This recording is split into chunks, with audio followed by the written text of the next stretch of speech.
The Honorable Chief Justice and Associate Justices of the Supreme Court. The House will come to order.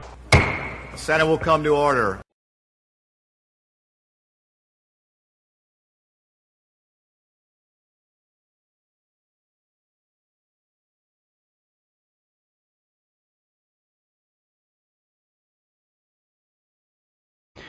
I feel that I must also address something else that was peculiar to us when we saw it in the budget, and with all due respect to my colleagues in the judiciary, the concept of bonus money for moving cases is something that we would urge very careful scrutiny of.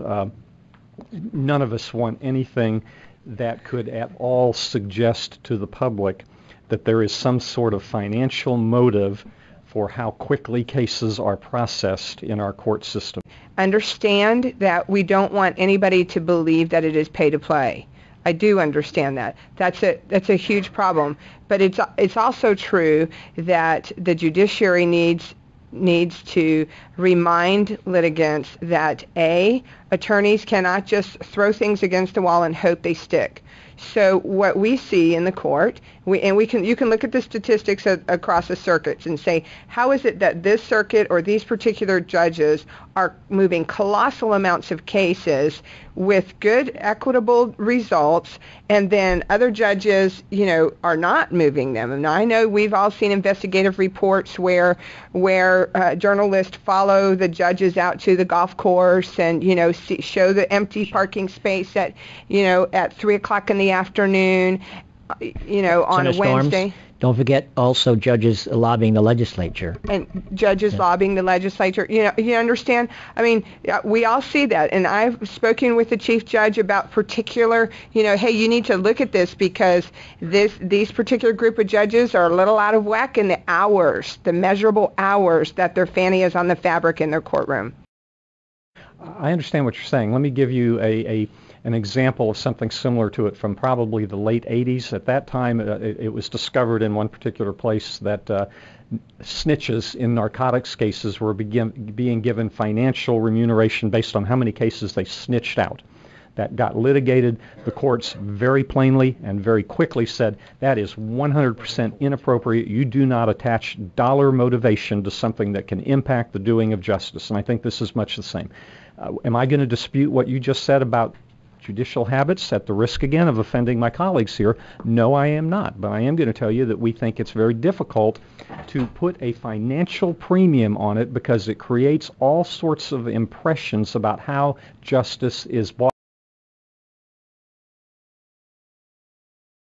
And so we're going to give a judge a raise because he finally does his job and manages his docket. Can somebody run that by me one more time? I'm just a little bit slow on that. Yes, sir. But I kind of figured out that, you got paid to do your job, and incentives were more than that. I think if Senator Smith comes over to me as an attorney and asks for a continuance, and I give it to him, and then Senator Thrasher comes in and wants a continuance on the other side, and then Senator Smith comes back and wants a continuance on the other side, my docket continues to grow. Yes, sir. But if I tell Senator Smith, no, we're going to court on this next January 22nd, and if you're not ready, Senator Smith, I'm going to have your client sue you, okay?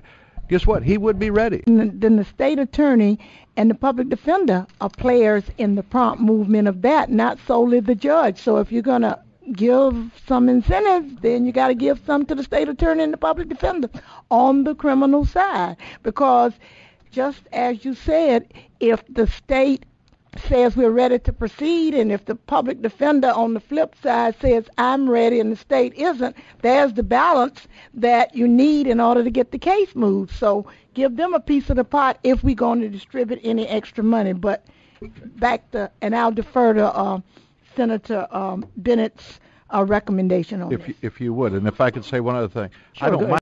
I too have concerns with this proposal.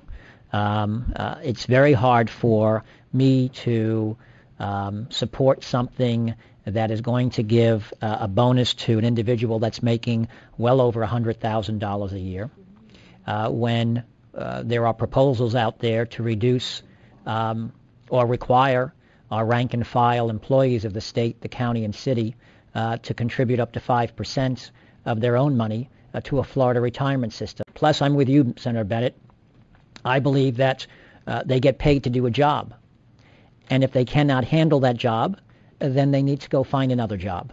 My first thoughts would be that the bonus aspect is fraught with danger because there's so many things that go into moving a docket and so many players that are involved in moving a docket. And so I don't think the playing field is ever fair that one judge can move a docket because maybe the state attorney or, civil case, because they have certain types of cases as compared to another that has foreclosure cases or something that can't move. So I don't think you're not comparing apples to apples if you're talking about bonus money. It's fraught with danger. But so I would agree with, I support the judge. Trust, as an attorney in Broward County, any Broward County judges, especially Judge Holmes, if you're listening, I support the judges. I don't need Delta Alana Holmes calling me tomorrow.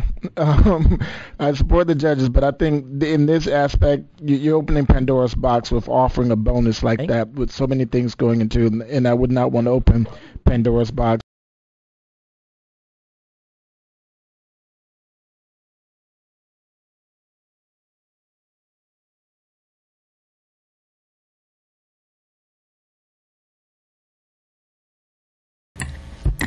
I guess it's an interesting concept to give judges bonuses, but has this been done in any other state, and what would ultimately be the result? What are we looking for?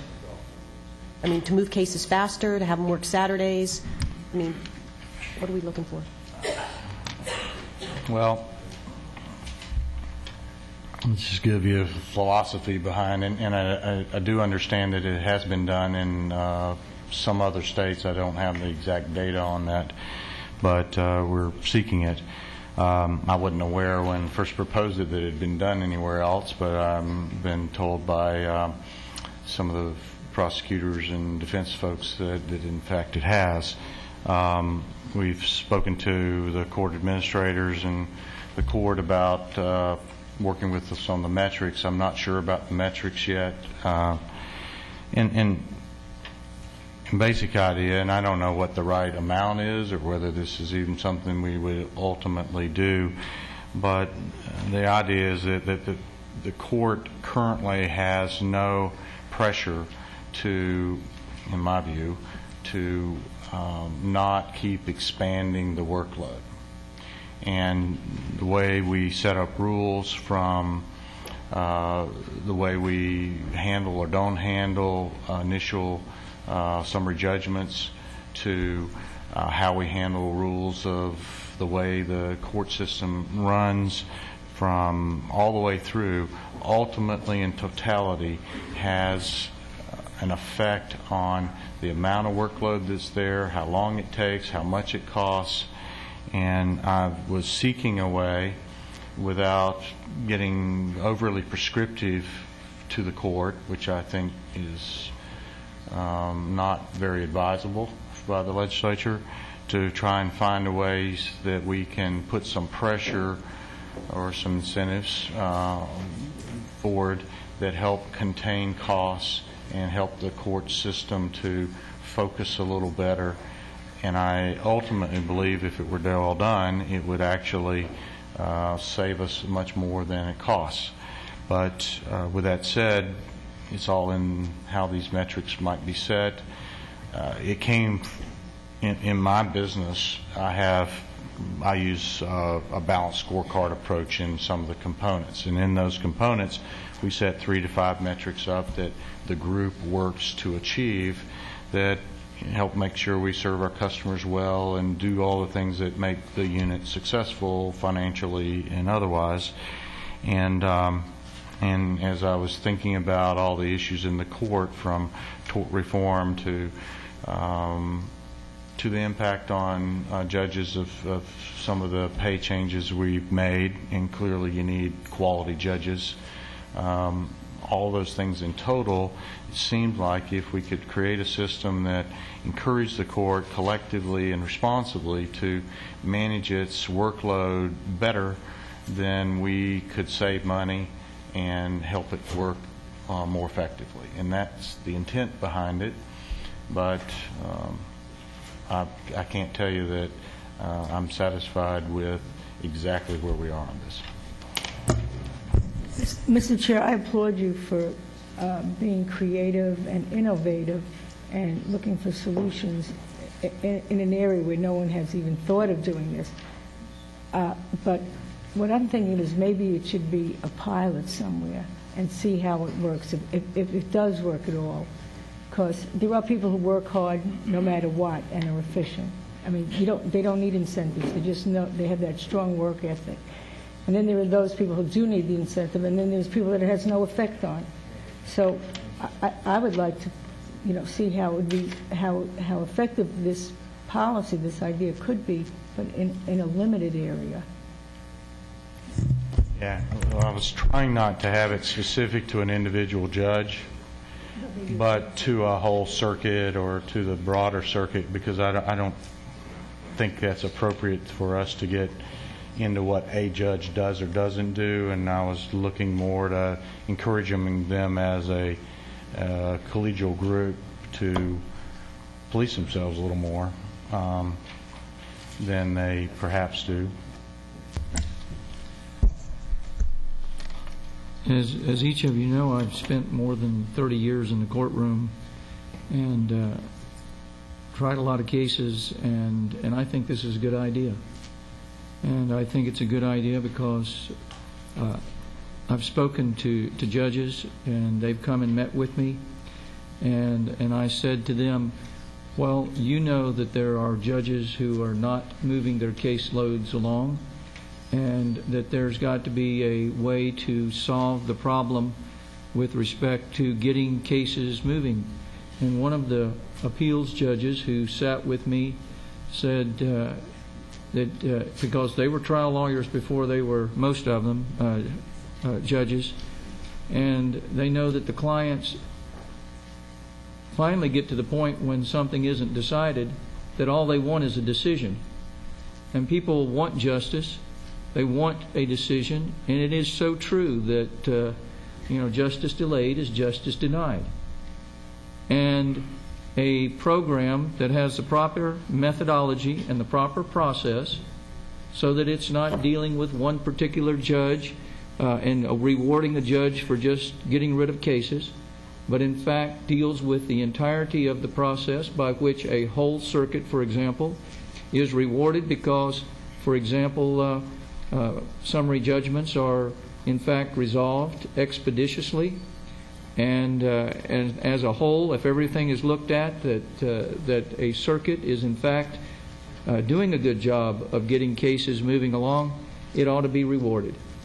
And I think it's a great idea. I think we ought to move this forward and look at it more thoroughly. As you can see from the language of the bill, it simply provides that there will be something put into the budget, and that we're going to actually put together a program. I asked the judges to please come back with what they propose that would work, and I know that they'll be coming back to Chairman Alexander with something that they think will work. And I believe that when those who are governed by a process are the ones who have a huge impact into how it's developed, it'll work. And so I suggest that we move forward with this. Thanks.